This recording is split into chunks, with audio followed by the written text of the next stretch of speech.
If we say that the mission of law enforcement officers is to take bad people out of society and lock them away, today, mission accomplished.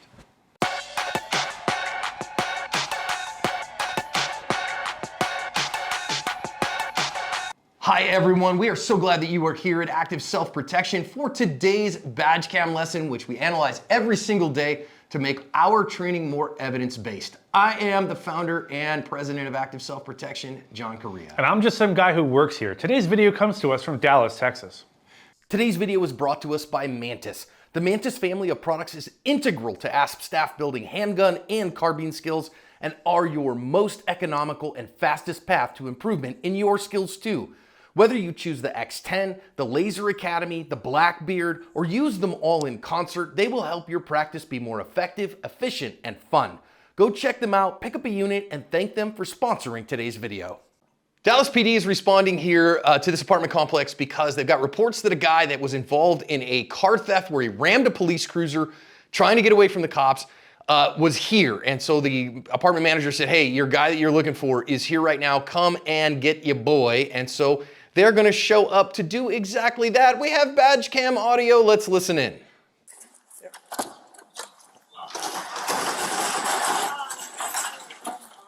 Were you guys breaking into that? No. Man, put your hands up. What the hell? Who? No! Get him, Kimberly! Help me! No! Back the fuck up. Let him go. Let him go. Nah, man, fuck you. You're gonna get on the ground. Get on the fucking ground. He's reaching for a gun. No, he's got a gun. Gun. No. No. No. No. Fuck. No. Oh my God. Could put him in handcuffs. Put him in handcuffs. The gun is under him still. Okay. You're okay.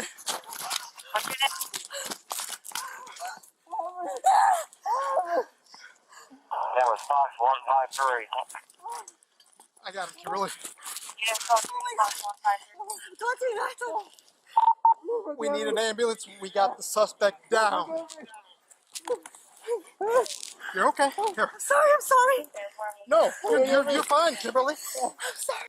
Officers shot him once right in the back, and then they finally are gonna get this guy into custody, got him some medical care into the hospital.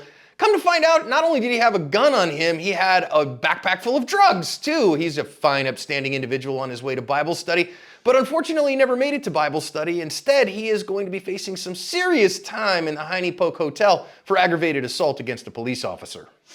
Oh, Mike, you're not just some guy who works here. Thank you. He's so This much is going more out than to the that. team later, isn't it? I know. Are you? You're gonna send this out to the team? No, I'm putting this Look, on YouTube. Mike was. Oh. Mike, I don't know. I mean, we don't get to talk to the officers in these, but this one kind of feels to me like there wasn't really a plan going in. I had some backup, but we didn't know what we were going to do if we found this guy. Yeah, I mean, look, if you're approaching a situation like this and it's not exigent, you don't have to run in there guns blazing. Take a minute and talk about, hey, who's going to go hands-on, that sort of thing. Who might be in charge of pepper spray or taser or whatever. That little bit of conversation can save a lot of confusion when the stuff starts to get crazy, like it did, like we saw that it did. You don't have to have an operational plan signed off by the chief, but just have a discussion. Now, they may have had a discussion, but if they did have a plan, it kind of went south pretty quickly. And so he gets a gun on him here. Okay, fine. I think that's okay. This guy has committed aggravated assault against a police officer by ramming a police cruiser while he's trying to get away. I don't mind the officer having a gun in his hand. But if you're gonna pull a gun on someone, remember the firearm is a distance tool, and so then your job, if you're gonna be the gunman here, the officer with the gun, is to let the other officer take the guy into custody. You are covering him with a gun while he gets on the ground, does whatever it is you need him to do. And I think that got muddied here.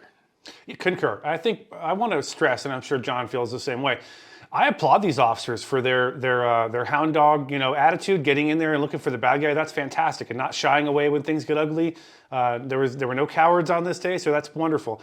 Just remember a couple things. Number one, most importantly, either your gun is out or you're going hands-on. Just remember that, and that'll save you a lot of grief in the long run.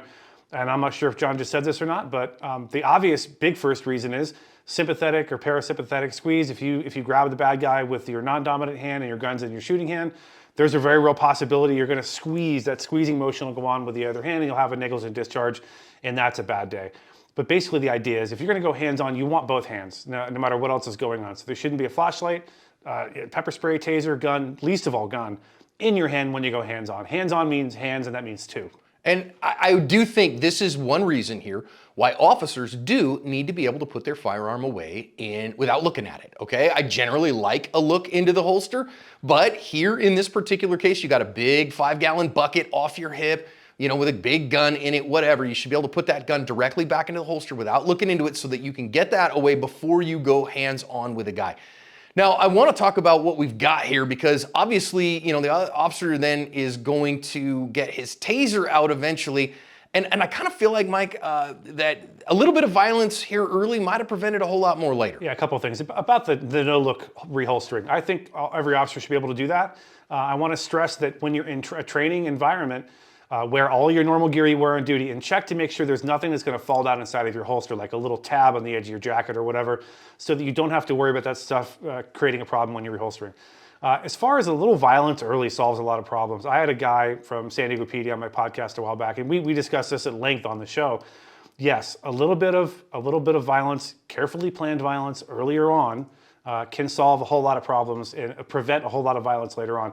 I was a big proponent, ask anyone who worked with me, if someone's going to jail, they knew that very quickly, and I would put them in a position of disadvantage very quickly. Usually that meant on the ground. Usually that meant they're getting cuffed up right away. So I feel like if they could have gotten this guy down and defenseless sooner, that might have avoided a lot of the stuff that happened later on. A little Terry Tate office linebacker can go a long way as long as it's justified to use force. And in this case, I think that they were justified to use some force to get this guy on the ground. Now, the private citizen here who comes up, and I don't know, that guy's screaming and hollering, help me, help me, help me. And then this dude shows up to figure out what's going on. I will just say this, as a fellow private citizen, this was remarkably bad as a decision to just approach officers like this. He could very easily have had a gun pointed at him here. And I think the officer did an okay job just telling that guy to heck off. Yeah, I mean, this is tough, right? Because you don't know, as the officer, I talked to you from the officer's perspective. From a law enforcement perspective, you have someone, you're in the middle of a fight that could be the last fight of your life, could be a knockdown, drag out, and a third party you don't know is approaching you. Now, that third party could have all the best intentions in the world. They could want to help the police and everything else, but you can't know that. And there have been instances of people saying, oh, I'm here to help, and then pile on the officer at the last second. So unless you are invited to assist, right? Don't just walk into something. And if you feel like they really need your help, say something. Officer, do you need help? And if you don't get a positive response and they're still able to fight and handle themselves, then don't do anything. Yeah, just stay out of the way. And I think he did all right here. You know, okay, fine, get out of the way, buddy. Now, he is pointing a taser at our resisting dude. And we got to talk about this a little bit because he's going to try to get in and after this guy with the taser on him. And of course, I mean, goodness sakes, why is this guy not on the ground already, for golly's sakes? But I also want to say here, I think the taser in this instance has like a 0.2% chance of working. The guy has a big heavy coat on, he has a loose sweatshirt, he has loose sweatpants on. The chances of you getting neuromuscular incapacitation on this guy is zero. You have to understand that, officers, because if you use a taser outside of its use envelope, it is completely useless as it was here. And so just put the stupid thing away and go to a different tactic. Yeah, if you're presented with this problem, with a guy with loose clothing and several layers, taser's not gonna work. Don't bother, don't mess with it. John, I don't remember, are they aware he has a gun or he's reaching for a gun at this point? Not yet. Not yet, okay. In that event, I'm either, well, I would have put the guy down by now, but if you're not gonna do that, at the very least, abandon that taser, give this guy a whole snoot full of pepper spray, and then back off and let him think about his life choices. Now, you might say, but Mike, he could then reach for his gun. Well, that's true, he could reach for his gun, but he won't be able to see you very well, and you'll be able to return fire from this short distance very effectively. So I don't think that's really a valid argument. It's really not, and I love OC spray in these kinds of instances. Yes, you're gonna get a little secondary exposure, is what it is. The taser here and the unwillingness to get him to the ground, I want you to recognize the fact that neither of the officers got shot here is purely the grace of God, because this guy now has a gun in his hand and his finger on the trigger and the gun out in front of him. And I don't even care if you don't like cops. I mean, this is aggravated assault on a police officer. And so I think probably here, okay, the one officer has hands on him. The other one here probably should have seen that coming and filled this guy in a little faster, in my opinion. Yeah, concur. This is a really bad spot for you to be in. And again, we'll go back to what we said at the beginning. If this guy is proned out with his hands cuffed behind his back, he's no longer a threat. He can't get to that gun. This is why you don't want to pussyfoot around. This is why if someone's actively resisting, right? They're pulling away, they're tugging, they're trying to prevent themselves from being handcuffed. You have to double down and get that person into cuffs. At the very least, put them in a position of disadvantage, so face down on the ground with a knee on their shoulder, not their neck, right? On their shoulder, even on the side of their head if need be, to prevent that person from getting to a firearm. And if this guy had been in that position, very unlikely you could have gotten to that firearm. He could have been cuffed up, then they could have found it during a search, and none of this has to happen. Now, he sent a round downrange, right? So this guy ends up cooking a round off, and you can see that go off, and that muzzle now is coming all around. Now, thankfully, that round that he fired didn't hit anything, okay? They found it in one of the apartments in the apartment complex. Scary stuff, but thankfully, big world, small bullets. But I want you to recognize, when we talk about the 5Ds +1, and once you've controlled the distance, but that's the +1, you've got to get the distance to get your hands on the gun or nothing else works. But then number one is to deflect that muzzle away from you, and if you just send that gun off into orbit, like the female officer here is trying to control him, but not controlling the arm with the gun and the hand with the gun, it'll orbit back around to you and you might die of that. That could be a fatal error. Yeah, absolutely. This is a terrifying screenshot. This where you froze it here, John, with that muzzle facing up like that. That is a bad day all the way around. And I really feel like at this point, what I would have liked to have seen, and again, this isn't full speed, so maybe that wasn't practical, but ideally, I would have liked to have seen the officer whose badge camera watching right on the male half just grab the muzzle of that gun with both hands and just get it as far away from that guy as possible. Start bashing his knuckles into the ground. Put your knee on it. Put your knee on his head. Look, this is deadly force territory, so anything's authorized. There's no more worrying about maybe accidentally killing the guy. He's trying to kill you, so all the bets are off at this point. And Officer Esquivel here did use deadly force, and I want to point something out here that she did. And ooh, wait a minute, she actually had her firearm in contact with this bad guy. And yet she was able to shoot him. And I know there's some stuff, and I was being facetious there, right? That you know, oh, if you have a semi-automatic pistol and you even touch the bad guy with the pistol, it'll go out of battery and you won't be able to use it.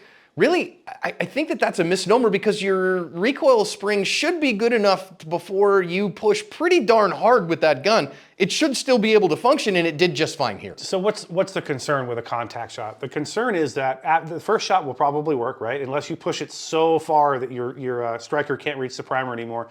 That's unlikely, right? The concern is after the first round, the second round is going to be a problem because it's not going to the action's not going to cycle properly. You might get stuck, with a slide lock or something crazy. Look, if you practice this stuff, if you're a trainer at a department, you need to start working this into your curriculum. Find a syllabus that works for you and have all of your officers, all your deputies practice this in the real world. Practice contact shots because this is not something that's entirely uncommon to be faced with. It's not. And so, again, officer missions, right? A law enforcement mission means you're going to be taking people into custody. You're going to be up very close. And so those close range gunfights are the realm of police officers more than private citizens. So you gotta be able to do that. Now, I wanna recognize here too, okay, fine. The one shot stopped the guy, but they still gotta get him into custody. They still gotta get him into a place where they've got cuffs on the guy. And our Officer McLean here is then going to get on his radio. And we're gonna struggle to get this guy into cuffs, and so then he's gonna get his radio out. I wanna recognize here though, we have two officers trying to climb over the fence. Okay, I get it, they're trying their very best. And then getting over the fence to get in what's going on, and he gets at his radio. And listen, you got 4 cops on scene, you got enough. Get this guy into custody first, get the emergency medical care going, and stay off the radio until you have enough time to get good communication, because this ain't helping anybody. Yeah, well, this isn't over yet. That's the bottom line. So if you need a way to remember this in the field, officers, deputies, just remember, if the guy is not in custody yet, right, and you're not bleeding out immediately or whatever, if you're working on getting him in custody, he's not quite there yet, don't do anything else until he's in custody or she's in custody. Not until the cuffs are on and you feel very confident this person's no longer a physical threat. And then, even if it's medical, I understand you'd be like, well, the guy's shot, we want to hurry up and get an ambulance on the way. Look, he's not in custody yet, therefore this fight's not over, therefore it's not time to call for anything on the radio. Now, granted, he may not have known these two other officers were climbing over the fence. God bless them. But the fact is, you've got help. You guys you're getting this under control. So do that first, and then communicate. Look, at the end of the day, there were some mistakes made in this video. I think John would agree with me when I say these officers, at the very least, they were aggressive. They went after the threat. They didn't run away. They didn't cower behind a car. They got in there and handled it one way or another. At the end of the day, they did their best to cover their ass and that of their whole community.